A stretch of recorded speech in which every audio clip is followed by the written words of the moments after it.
মাত্র ২ বছরের সাজিদ। বেলা ১টার কিছু আগেও সে খেলছিল মায়ের হাত ধরে গ্রামের ধান খেতে। কে জানতো খড়ের নরম স্তরের নিচে লুকিয়ে আছে ৩০ থেকে ৩৫ ফুট গভীর মৃত্যুকূপ। হাঁটার ফাঁকে সাজিদের হঠাৎ এক ডাক, মা। পেছনে তাকাতে রুনা খান দেখেন ছেলে গায়েব। মুহূর্ত পরেই সেই ডাক ভেসে আসে মাটির গভীর থেকে। এক মুহূর্তে যেন থমকে গেল পুরো পৃথিবী।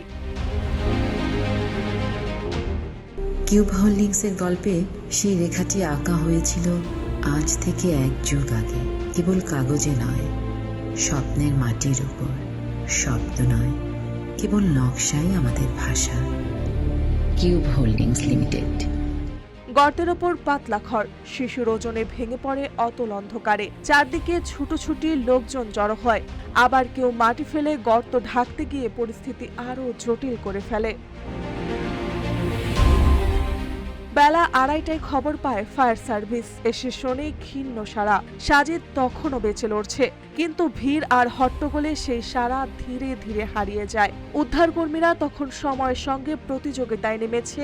গর্তে অক্সিজেন পাঠিয়ে রাখা, পাশে নতুন করে আরেকটি গর্ত খনন, মিনিটে মিনিটে মাটি তোলা। ৫:৩০ থেকে শুরু হওয়া খনন রাত পেরিয়ে সকাল হলেও থামছেই না। এদিকে ঢাকায় কর্মরত বাবা রাকিব পথেই। গ্রামের মানুষ প্রার্থনা করছে তিনি আসার আগেই যেন কোনোভাবে বেরিয়ে আসে সাজিদ। সবার চোখ এখন স্থির হয়ে আছে সেই সরু গর্তটির দিকে, যেখানে অচেনা অন্ধকারে শ্বাস নেওয়ার লড়াই চালিয়ে যাচ্ছে এক শিশু।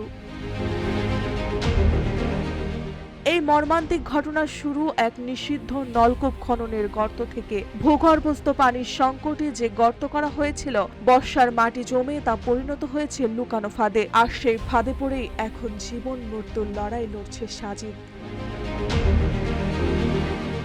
মার্জিয়া মৌ, রূপালী বাংলাদেশ।